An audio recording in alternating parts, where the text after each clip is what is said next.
yang menjadi pejabat itu ayah, ya. Betul. Anak-anak bukan pejabat, sehingga kalian juga tidak boleh memakai fasilitas orang tua, terutama mobil.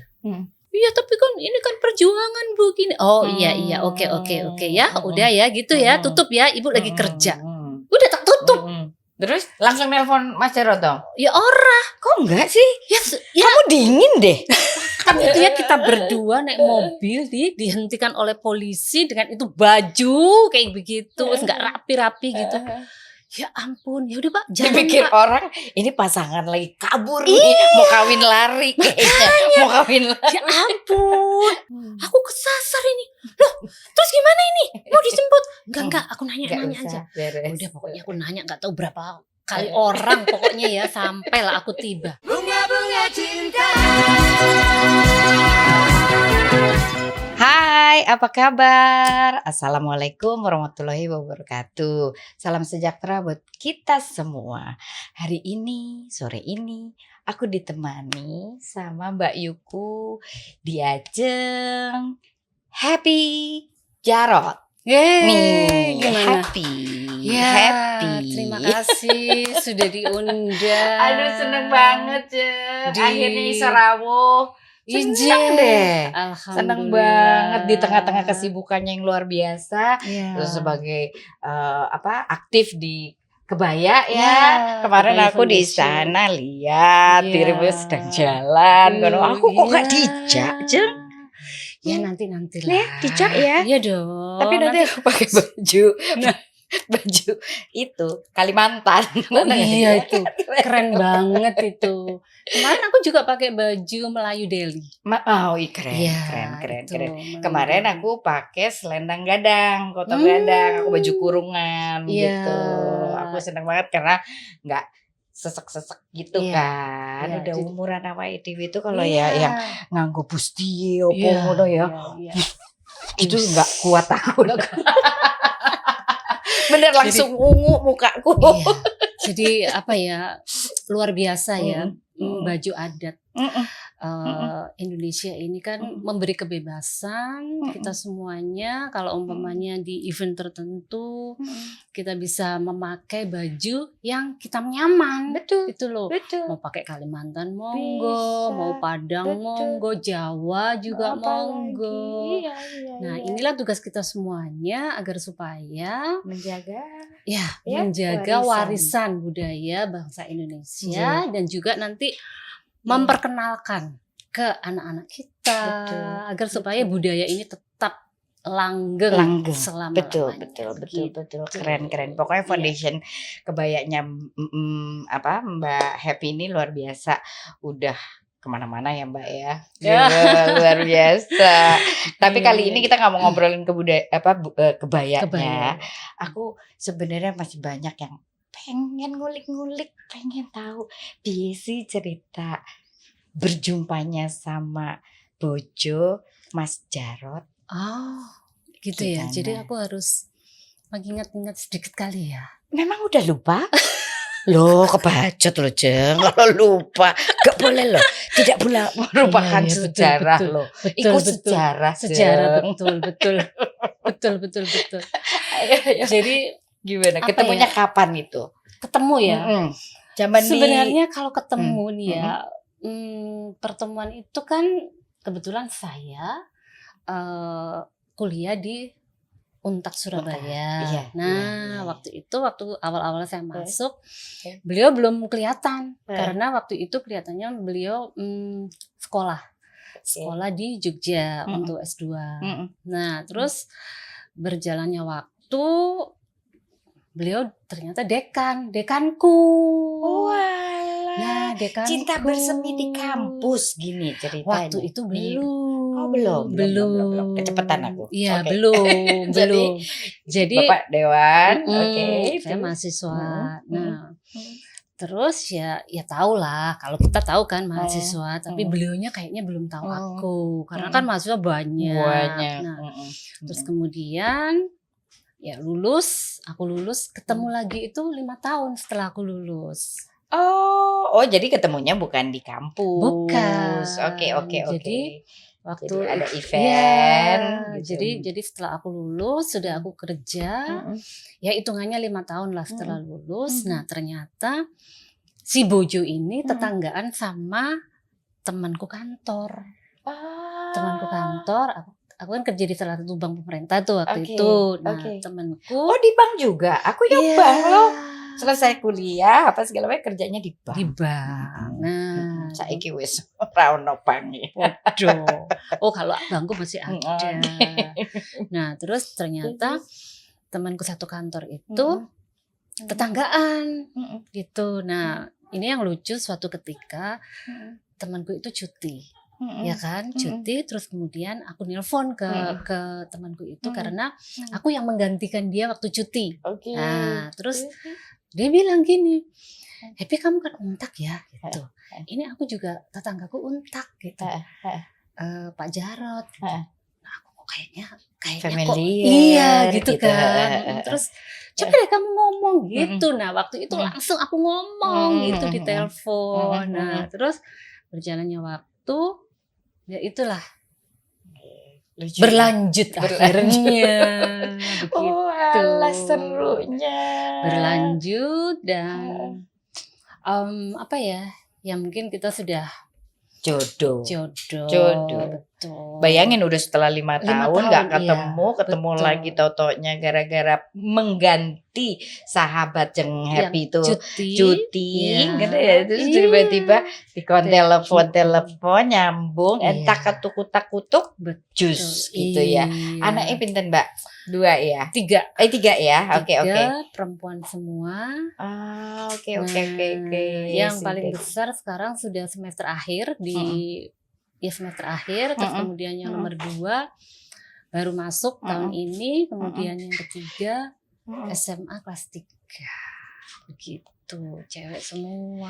Terus aku tuh suka gini nih, Mbak Happy gila dampingin si Mas Jarot ini ya, maksudnya dari wali kota, dari wagub, gubernur, apa dewan. Iku gimana sih? Gitu loh. Gimana rasanya? Gimana bagi waktunya? Kan juga gitu gitu buat keluarga, buat anak-anak. Cerita. Jadi gini, pada waktu sebelum menikah sebelum menikah itu ternyata kan masa reformasi tuh 98. Oh bodoh sampai aku 98 bulan apa Mbak? Aku menikahnya 99. Oh 99 aku tapi 98. Ketemunya 98. Nah kan masa reformasi tuh masa reformasi lagi kacau-kacaunya tuh. Nah aku kan kita tuh waktu itu kan nggak begitu paham dengan politik ya. Betul. Nah, terus kemudian saya menikah tahun 99 Juli ya. Nah waktu itu lucu nih kejadiannya. Jadi pada saat menikah suami kan masih di pembantu rektor 1 waktu itu di Surabaya. Ya, di Untak Surabaya. Terus kemudian setelah menikah, nah suami tiba-tiba dilantik, bukan tiba-tiba ya, sudah ada jadwal dilantik sebagai anggota DPRD Provinsi Jawa Timur. Oh Mas Jarot tuh sudah di DPRD dulu juga? Iya, DPRD Provinsi Jawa Timur. Oh aku tak sinau ambek masku. Iya, waktu itu. Terus. Nah yang lucu kejadiannya gini, pada saat saya di kantor dijemput kan, rapi gitu, ya. Terus aku nanya, aku nanya kan udah menikah itu, udah menikah 1 bulan, kok dijemput saya nanya, kok rapi banget, gitu kan? Iya, aku soalnya baru dilantik sebagai anggota DPRD provinsi gitu. Oh ya udah cuek aja sih, nggak ngerti kan waktu itu. Nah ya udah, nah terus setelah itu Bapak dipercaya sebagai ketua komisi A di provinsi ya. Nah kemudian nih berjalannya waktu Bapak itu diminta untuk menjadi wali kota Blitar. Berapa bulan lah pokoknya setelah di DPRD itu. Nah itu juga karena aku kerja, itu kan bapak sendiri kan, nanti kampanye apa-apa gitu. Iya. Mbak manggilnya memang di rumah pun bapak, ibu dan bapak gitu ke anak-anak? Ayah bunda. Ayah bunda. Iya, ya monggo bunda. Mas lah. Mas ya, iya. Mas Jarot. Tadi enak gitu ya. Anak milenial kan seneng bunyi-bunyi yang sedep gitu gitu ya. Iya. Mas Mas ya. Kang Mas. Terus Mbak. Terus nah setelah itu ini saya juga kampanyenya nggak begitu ngeh saya ya. Tapi saya terhitung 1 tahun menikah lah. 1 tahun menikah, bapak itu dilantik jadi wali kota Blitar. Nah, tahu kan? Jadi nggak tahu sama sekali. Maksudnya tahu tapi nggak mau tahu. Nggak boleh tahu? Bukan. Belum paham. Belum paham dengan dunia perpolitikan. Nah, jadi waktu itu ya gitu. Ini saya cerita nih ya. Nah, waktu pemilihan, karena waktu itu pemilihannya masih anggota DPRD kota. Nah, Mas Jarot itu hanya diantar oleh supir. Aku nggak ikut di Blitar. Terus setelah pemilihan, supirnya itu telepon aku sambil nangis-nangis. Kaget kan aku. Kenapa ini? Udah pikiranku udah negatif kan. Ini ada apa gitu kan. Terus kamu kalau ngomong jangan sambil nangis. Saya kan nggak ini gitu kan, nggak paham gitu kan. Tolong dong jangan sambil nangis gitu. Iya Bu, ini Bapak terpilih sebagai wali kota. Terus tahu apa aku? Ya ini kan berita gembira. Kenapa kamu nangis? Dengan cueknya aku begitu. Jadi aduh, belum begitu paham gitu loh. Ya kan? Terus iya tapi kan ini kan perjuangan Bu gini. Oh iya oke ya. Udah ya gitu ya. Tutup ya. Ibu lagi kerja. Udah tak tutup. Terus langsung nelpon Mas Jarot dong? Ya ora. Kok enggak sih? Ya. Kamu dingin deh. Kamu dingin. Ini perempuan dingin loh. Bener deh. Terus kok nggak langsung congratulate atau selamat ya Masku. Yang lucu ya. Terus gini, akhirnya kan masuk dong berita besoknya kan gitu. Aku Mas ini belum pulang. Kan aku di Surabaya. Iya. Di Surabaya pemilihannya di Blitar gitu kan. Nah, terus besoknya masuk dong berita. Santai aja aku. Nah, mungkin Mas Jarot di sana mungkin masih euforia dengan tim ya gini-gini. Jadi mungkin ya belum nggak menghubungi aku juga ya gitu ya. Terus nah besoknya setelah ada pemberitaan itu aku dipanggil sama kepalaku, pimpinanku gitu. Ya sore gitu. Sudah selesai pekerjaan. Ada apa Pak gitu. Terus gini, Mbak mau tanya nih. Ini saya baca nih ya, ini wali kota Blitar terpilih. Ini kok namanya kok sama dengan nama suaminya Mbak Happy ya gitu. Terus oh iya Pak, itu memang suami saya. Langsung pimpinan langsung, hah? Mbak serius ini? Iya itu suami saya. Sampai gini, ya ampun Mbak, yang namanya orang ya suaminya terpilih itu kan udah dampingi atau gimana gitu. Ini Mbak ini di kantor gini santai. Iya Pak, habis gimana gitu. Saya kan punya komitmen kita ya. Terus saya ya udah biar aja itu kan suami saya gitu. Saya juga kerja. Ya itulah. Itu sejarahnya seperti itu. Keren. Aduh, sampai tahu nggak sampai nih ya. Setelah itu dilantik dong. Tapi pelantikan ditemenin dong. Iya, ditemenin. Izin lah aku di kantor. Nah, begitu sampailah di Blitar nih ya, di Blitar. Jadi gini, Bapak setelah itu pulang kan ke Surabaya. Sebelum pelantikan, aku berdua naik mobil malam-malam sama Bapak ke Blitar sebelum pelantikan itu. Nah, namanya mau pindahan lah istilahnya ya. Itu kan mobil banyak barang-barang baju-baju terutama kan. Kita kan belum dilantik jadi belum di rumah dinas kan, di hotel. Kita malam kan, pokoknya malam lah. Di Blitar itu sampai Blitar itu aku ingat jam 2 malam, tengah malam lah ya. Nah, di tengah perjalanan sebelum masuk kota Blitar kan kabupaten dulu tuh ada pemeriksaan polisi lah tengah malam gitu. Ini curiga kali ya dia. Ini mobil kok penuh banget gini-gini. Terus ya ini memang ada event pemeriksaan ya memang. Terus dihentikan, diperiksa, terus selamat malam Pak. Oh iya. Terus kok banyak barang Pak? Oh iya saya mau pindahan. Oh boleh kasih lihat ini surat-surat sama SIM-nya. Kasih lihat sama Bapak. Kaget kan dia. Loh Pak Jarod. Pak Jarod ini yang terpilih wali kota. Iya. Aduh maaf Pak, maaf. Jadi ya ampun itu bener deh itu kejadian gak terlupakan itu ya, kita berdua naik mobil dihentikan oleh polisi dengan itu baju kayak begitu, terus gak rapi-rapi gitu. Ya ampun, ya udah Pak, jangan dipikir Pak. orang ini pasangan lagi kabur nih, mau kawin lari kayaknya, mau kawin lari. Ya ampun. Terus itu kejadian yang gak terlupakan deh buat kita. Keren Mbak. Ya, itu waktu jadi wali kota. Oke, terus kan naik ke ibu kota nih ceritanya, ya kan, dampingin Mas Jarod. Mas Pak Ahok. Oh Pak Ahok ya, kan betul, dulu. Betul. Terus itu gimana juga tuh? Tapi gini, waktu Bapak mendampingi Pak Ahok itu sebenarnya sudah di DPR RI. Oh, sampun ya, di DPR RI. Sudah di DPR RI periode 2014. Oke. Ya, itu sudah. Nah, jadi ini banyak yang kita tidak tahu sejarahnya kan. Nah, jadi itu kan kupas tipis-tipis. Iya, jadi itu kan Bapak sudah di DPR RI kalau nggak salah kurang lebih 3 bulan lah. Sudah dilantik sebagai anggota DPR RI 3 bulan, terus diminta untuk mendampingi Pak Ahok bulan-bulan Oktober ya kalau nggak salah ya. Dilantik waktu itu kalau nggak salah Agustus awal menjelang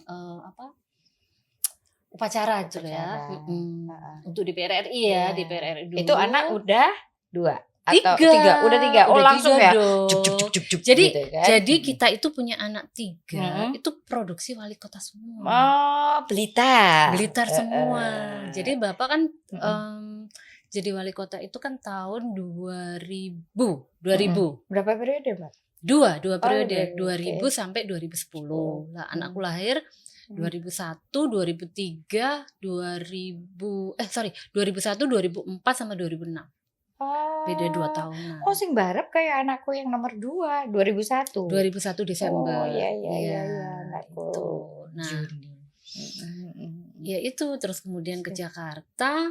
Nah, ke Jakarta itu kan Bapak sudah anggota DPR RI. Jadi boleh dibilang saat sibuk-sibuknya si Bapak ini benar-benar Mbak Yuku ini kan sendiri gitu ya. Istilah ngopeni anak-anak, opo gitu kan, banyak ditinggal-tinggal, anggota dewan lagi, ada kunker, ada apa. Dijak atau sendiri? Kalau sekarang sekarang kan Bapak juga di DPR RI ya, DPR RI Dapil Sumut 3. Betul. Nah, aku sih jarang ikut sementara ini. Ya gimana mau ikut? Orang masuk kelapa sawit, masuk hutan.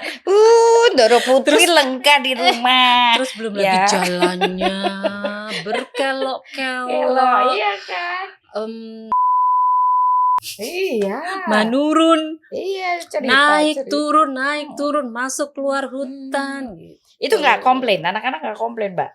Enggak sih, udah tahu. Karena kan begini, anak-anak itu sudah terbiasa melihat bapaknya tuh sibuk.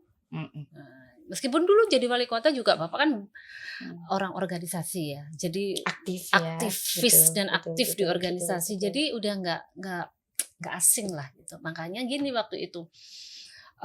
Saya sama suami itu komitmen bahwa karena melihat kesibukannya luar biasa, ibu harus ada. Iya, dan sekarang anak-anak sudah mulai besar. Ibu boleh lah ya, boleh lah menjadi ibu happy lah itu ya, yang happy itu. Happy betul. Ya. Keren. Iya. Ada nggak sih titik terendah Mbak Hep itu, maksudnya ngadepin Mas Jarod itu? Maksudnya mendampingi beliau ya? Mendampingi beliau. Koyok gitu, terendahnya gitu. Iya, jadi gini. Ini karena Bapak kan politisi ya.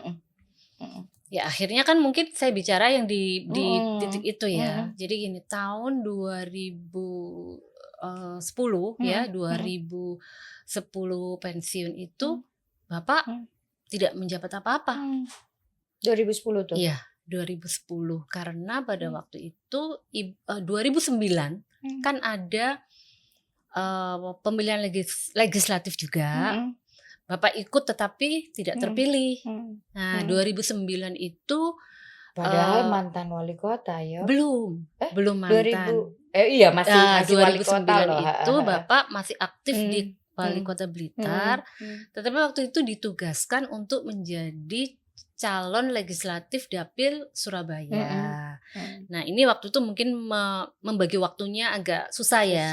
Jadi hanya kalau kampanye kan hanya Sabtu Minggu begitu. Dan jarak Blitar ke Surabaya itu kan lumayan kira-kira 3-4 jam lah itu kan. Nah, akhirnya tidak terpilih. Kemudian tahun 2010 selesai.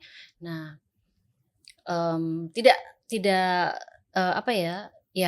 ada kedudukan lah ya, tidak ada tempat. Selesai sebagai wali kota dan tidak ada ini. Nah, tapi waktu itu Bapak diminta Ibu untuk sebagai salah satu ketua DPP. DPP PDI Perjuangan sehingga harus fokus ke Jakarta. Nah, itu perjuangannya. Saya selesai mendampingi Bapak sebagai wali kota 2010, saya tidak langsung ikut pindah ke Jakarta. Itu selama 2 tahun. Iya. Jadi saya sendiri di Blitar dengan anak-anak yang masih kecil karena waktu itu masih SD ya. Kemudian Bapak di Jakarta sendiri. Saya di Blitar sendiri. Saya harus istilahnya begini ya. Setelah menjadi istri pejabat dan saya sebagai rakyat biasa yang tidak ada fasilitas apapun, jadi saya juga jadi jadi sopir, jadi semuanya jadi bapak, jadi ibu gitu. Nah, yang waktu itu Bapak harus fokus untuk berkeliling di Indonesia. Ditugasin memang dalam 1 tahun itu untuk keliling Indonesia. Jadi ya pulang-pulangnya ya mungkin ya tak enak dewi lah gitu loh. Kosong pulang gitu. Disitulah titik kerinduan, titik terendah kita semua gitu. Antara capek tapi kangen tapi kusut itu. Waduh, itu kusut banget. Itu benar. Apalagi saya juga harus dalam posisi begini. Kalau aku mungkin bisa menjaga perasaan atau hati yang ini ya, tapi kan anak-anak itu kan bolak-balik ditariin bapak ya kan, Pak Ayah mana, betul gitu dan kan. anak-anak itu kan begini. Habis dari rumah dinas ada ajudan, ada supir itu dan dia harus itu. Tapi begini, sebelum masa itu berakhir, Bapak sudah memberi pemahaman ke anak-anak. Keren. Masa jabatan itu yang menjadi pejabat itu ayah, ya. Betul. Anak-anak bukan pejabat, sehingga kalian juga tidak boleh memakai fasilitas orang tua, terutama mobil. Nggak boleh. Ajudan juga nggak boleh. Sopir juga nggak boleh. Jadi kalau mereka pakai sopir ya sopir mereka sendiri. Gitu. Jadi sehingga itu yang membuat anak-anak happy aja gitu loh, walaupun dia nggak menjadi anak wali kota, happy aja dia. Jadi istilahnya memang maksudnya udah digembleng. Betul. Udah dapat penggemblengan. Iya, tapi segala sesuatu itu naik turun itu bikin orang jadi survivor, Mbak. Betul. Bener nggak sih? Jadi tangguh. Betul. Tough deh gitu ya kan. Macam perempuan kami ini. Iya, kadang-kadang kalau gini, kalau kita menghadapi masalah kita kan ingat ya, aduh dulu perjuangannya kayak begitu, sehingga kita bersyukur, banyak gitu bersyukur, loh. Iya, kuncinya cuma satu ya, ternyata banyak bersyukur ya, Mbak, bahwa ya. semua itu kan titipan. Kalau memang yang kuasa ngambil, apakah itu jabatan atau apa, ya itulah. gitu. Iya, sesok ya ketitipan, ya itu Betul, amanah yang harus betul, dijaga istilahnya, ya kan? betul, iya, Titipan kabut, betul. setuju. Terus akhirnya setelah 2 tahun tuh kayak gitu, Nah, pindah sekeluarga akhirnya. pindah. Karena gini, kita itu waktu itu kenapa nggak pindah salah satu nih ya, salah satu ketakutan aku pribadi ya. Gini, aduh, Jakarta ini kayaknya aku lihatnya kan di TV-TV itu. Yang indah-indah, yang aduh kayaknya aku ini dari kampung, dari kota kecil. Yang ya tahu sendiri ya, aku kayaknya nggak berani lah untuk tinggal di Jakarta gitu kan. Tapi karena aku melihat kondisi anak-anak, karena anak perempuan ini kan harus figur ayah. Iya, figur ayah gitu. Betul. Karena itu pahlawan mereka pertama. Betul. Yang dilihat figur ayah. Iya. Itu memang aku rasakan sekali itu. Sosok ayah itu memang harus melengkapi. Betul. Utamanya anak perempuan kan gitu. Nekatlah aku ke Jakarta waktu itu. Jakarta ya dengan orang nyetir dewe toh ke Jakarta. Jakarta. Oh, perjalanan enggak dong. Tapi setelah di Jakarta nyetir terus stop polisi lagi. Nah, tapi pada waktu aku awal-awal di Jakarta, aku nyetir sendiri. Iya. Anak-anak ke sekolah. Iya. Aduh nikmat banget tapi. Iya. Momen itu adalah momen terindah untuk seorang ibu pada saat nganterin anaknya satu-satu. Betul. Hati-hati naik motor. Terus yang ya itu ya pengalaman pertama di Jakarta. Saya pernah tinggal di Tebet 6 bulan. Terus ke Cibubur kan, tinggal di Cibubur. Nah, saya punya pengalaman lucu nih ya. Ini kan nggak ngerti. Zaman itu kayaknya belum apa ya? Map. Oh ya Google Map belum Map ada. Kan belum ya. Enggak lah. Belum kayak sekarang. Terus nyasar. Nyasar aku. Nanti. Dari Tebet nih. Tebet apa Cibubur. Oke. Cibubur. Terus nganter anakku les. Les kemudian pulang. Ke Pondok Rangon. Hah? Kok bisa jadi ke Pondok Rangon? Ya itulah. Terus ini berdua kan sama anak. Maghrib ya. Terus saya nanya lah ke orang. Pak, ini arah Cibubur ini Raffles ini kemana? Oh ini Bu, sana gini. Aduh kok kayaknya jauh sekali ya. Iya nanti ibu ini ya lewat makam Pondok Rangon. Aku kan belum ngerti waktu itu. Hah? Kebablasan kan ke kiri sana Rangon toh? Belum. Waktu itu lewatin Raffles dong enggak? Nah aku tuh Rangon waktu yang itu sini ya. Iya itu kan seberang kan. Seberang. Harusnya bisa sih deket. Tapi kan aku belum ngerti. Nggak ngeh gitu kan. Terus, jadi maghrib lewat kuburan Rangon. Iya. Tahu nggak itu? Anakku sampai gini. Bun, ini nyasar Bun Kina. Iya sih kayaknya. Tapi gimana? Udah lah, pokoknya kita berdoa aja ya. Berdoa, pokoknya kita harus ini. Aku nelfon bapak. Aku kesasar ini. Loh, terus gimana ini? Mau dijemput? Enggak, aku nanya aja. Udah pokoknya aku nanya nggak tahu berapa kali orang pokoknya ya sampailah aku tiba. Bener-bener ya suka dukanya ya Mbak. Iya, itu baru masuk di Jakarta. Iya. Kalau sekarang mungkin enak ya buka tinggal Google Map udah sampai lah. Sherlock gitu ya. Udah beres kita ya Mbak. Kita melalui tahapan-tahapan itu ya. Oh, sekarang ternyata modernisasi ya. Keren. Terus Mbak ceritain dikit dong. Sosok Mas nang omah tuh kaya apa? Meneng baik atau banyak ngomong atau banyak cerita atau piye? Kalau Bapak sih tergantung ya. Seasonal. Iya. Seasonal. Jadi gini. Mungkin karena kadang-kadang capek di luar gitu ya. Sehingga Bapak itu kan orangnya suka baca. Betul. Aduh, yang namanya buku, semua buku dibaca, ya, sampai ya udahlah, pokoknya yang kemarin waktu pandemi itu yang namanya Kopingho itu itu seri berapa itu iya, emang gila baca orangnya itu. Iya, anak-anak ada yang nurut? Ada anakku ada, yang nomor 2 itu jadi. Anakku ya, nomor 2 juga suka banget baca. Nah, yang di rumah itu yang pasti suka baca ya. Terus kalau sama anak-anak banyak diskusi. Jadi masak suka sih. Suka, aku pernah dengar kok. Iya. Aku baru masak iki gitu. Lucu banget sih. Suka.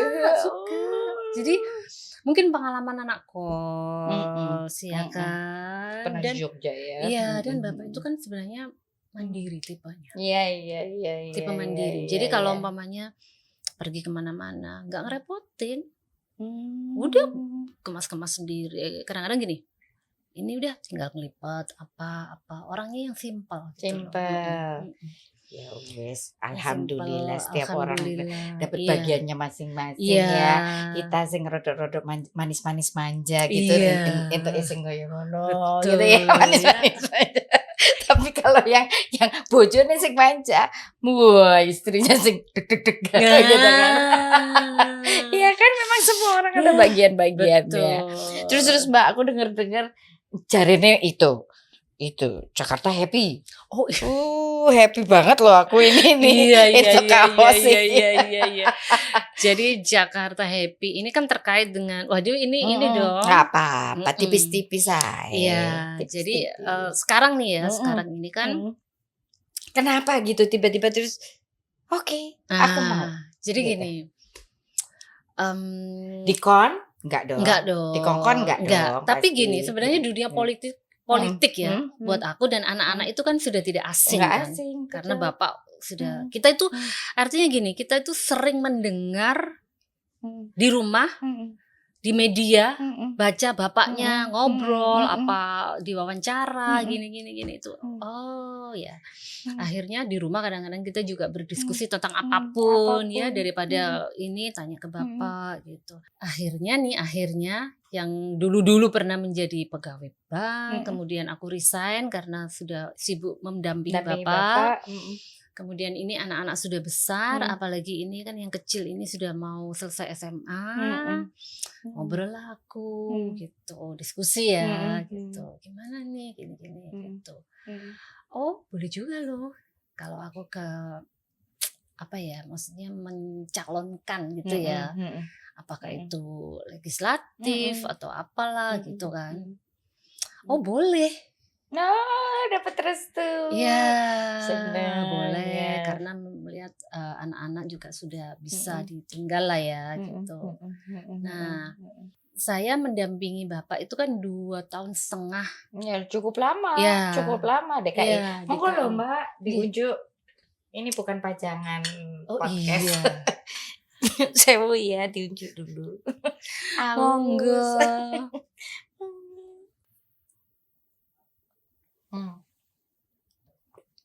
Terus Mbak.